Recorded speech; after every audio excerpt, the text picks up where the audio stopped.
sa Senado, right?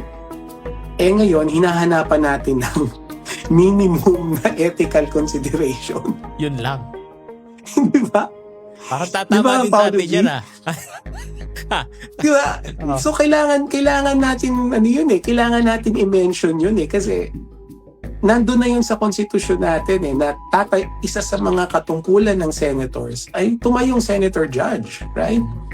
Now we are in this position na magkakaroon ng Senate impeachment trial and we are asking ourselves, tayong mga botante, ano ba ang dapat minimum expectation natin? Hindi ba malaking kamalian yun, right?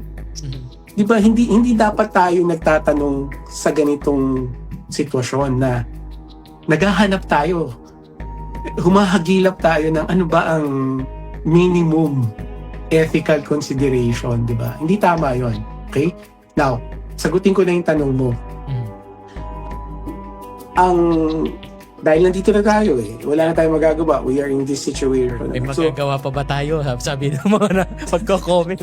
Yan na nang naipanalo ng Pilipino Ano ba? Diba? So, ngayon, ang kailangan na lang natin hanapin sa mga senador na naboto na natin ay loyalty to the rules of impeachment.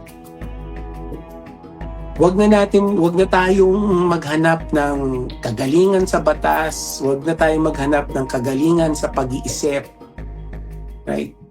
Kasi wala na tayong magagawa sila na yung mga nandyan But meron tayong magagawa as civil society, kayo sa media, especially, for all of them, yung mga senator judges, to stay loyal to the rules of impeachment. Ano ba ang nakasaad mismo dun sa rules of impeachment na ginawa rin nila?